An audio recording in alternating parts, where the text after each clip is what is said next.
Nataka uondoke uende mbali na nyumbani. Kae huko na usiowahi kurudi. Usiku mmoja kabla ya ndoa, anga lilikaa kimya kuliko kawaida, kana kwamba hata nyota zilikuwa zimegeuza nyuso zao. Ulikuwa ni usiku ambao damu ya undugu ilisimama karibu kumwagika, si kwa bahati mbaya, bali kwa maamuzi ya mwanadamu. Ndani ya jumba la kifalme, kila kitu kilikuwa kimetulia kwa namna ya kutisha. Hakuna ngoma za harusi, hakuna vicheko vya wajakazi, ni sauti za hatua za walinzi waliokuwa wakizunguka kama vivuli vya hatari inayokuja. Ndani ya chumba chake, Adama alikuwa ameketi sakafuni karibu na taa ndogo ya mafuta iliyokuwa ikiwaka kwa tabu. Tangu aachiliwe gerezani, hakuwa amewahi kupata usingizi wa kweli.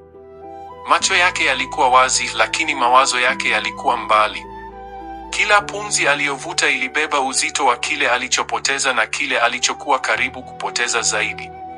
Hatua nzito zikasikika nje ya mlango. Kabla hajainuka, mlango ukagongwa kwa nguvu, kisha ukasukumwa wazi bila kusubiri ruhusa. Adama akaingia, akifuatwa na walinzi wawili waliobaki mlangoni, wakisimama kimya kama sanamu. Alikuwa amevaa vazi la kifalme, lakini macho yake hayakuwa na amani ya kifalme, yalikuwa yamejaa hofu iliyojificha nyuma ya hasira. Alimtazama Adama kwa muda mrefu kabla hajazungumza, kana kwamba alikuwa akijaribu kujihakikishia uamuzi aliokuja kuutekeleza. Kisha kwa sauti kali isiyo na nafasi ya mjadala, akamwambia aondoke usiku huo huo, atoweke kabisa, aende kijiji cha tatu katika himaya jirani, mahali ambapo jina lake lisingetajwa tena na asingekuwa kikwazo kwenye ndoa ya Adama.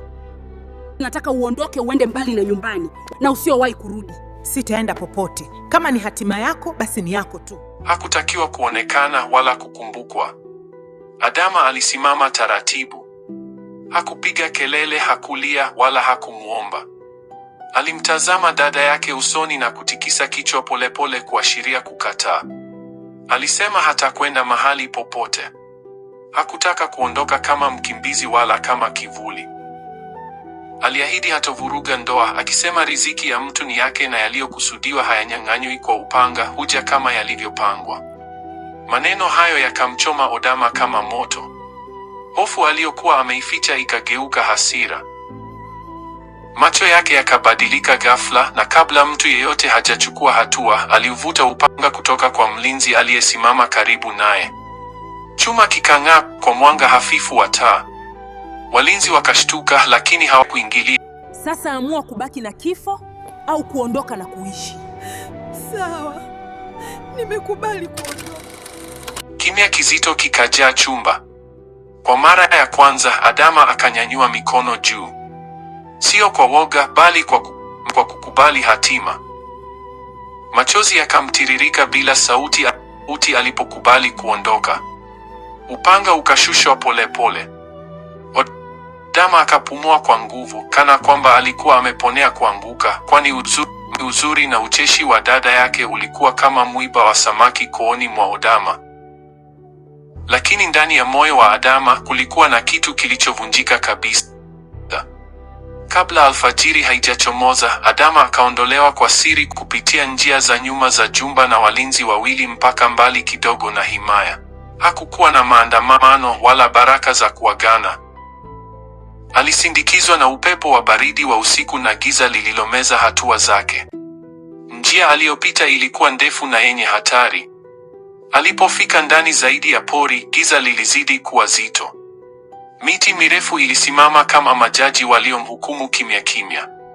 Ghafla, sauti nzito ya mngurumo ikakatiza ukimya. Simba. Macho mawili yaliwaka gizani. Mwili mkubwa ukasogea polepole, hatua zake zikitikisa ardhi. Adama akasimama, pumzi ikikata. Kwa muda mfupi, kifo kilionekana kuwa karibu kuliko matumaini. Lakini ghafla alikumbuka maneno ya Freddy. Siku moja alipokuwa bado huru, Freddy alikuwa amemfundisha mbinu ya kuokoa maisha porini kwa kuwasha moto hata bila zana, kwa kutumia mawe na kuni kavu. Kwa mikono iliyotetemeka, Adama akaanza kufanya alivyofundishwa. Cheche ndogo ikatokea, kisha mwanga mdogo. Hatimaye moto ukawaka.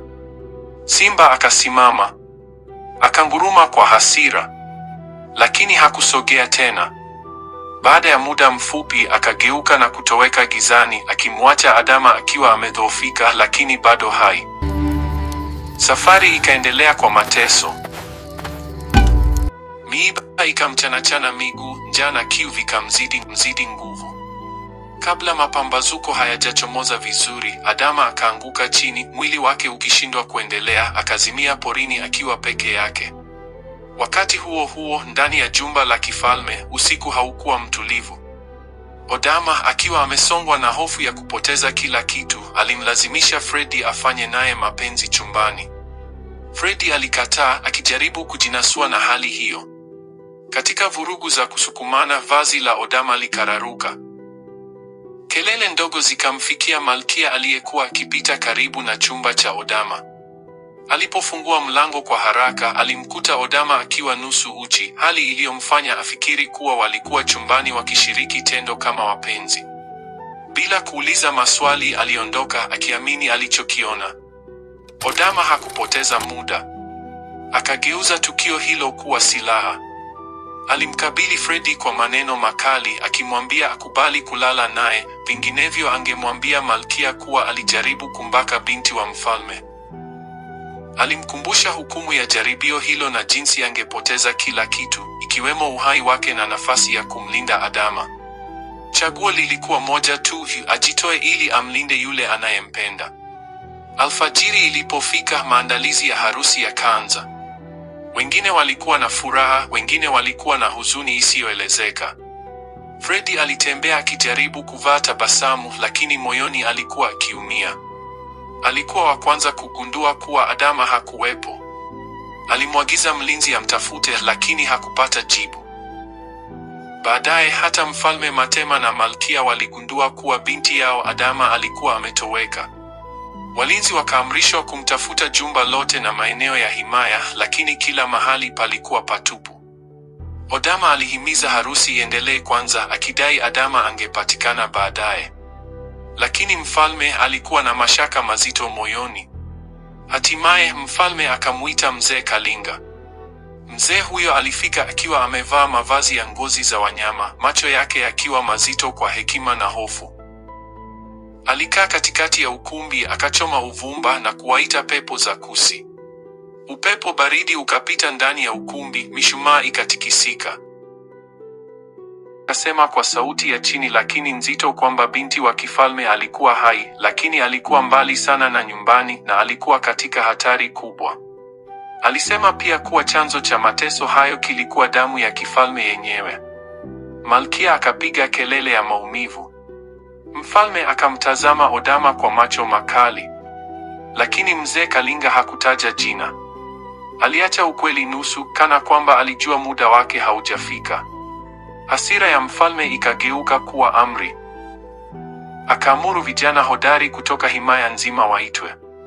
Akaahidi hadharani kwamba yeyote atakayemrudisha Adama nyumbani akiwa mzima angepewa heshima kubwa na angeozeshwa binti wa kifalme Adama. Vijana wengi wakafurahi, akiwemo Kastori aliyekuwa na tamanio lililofichika.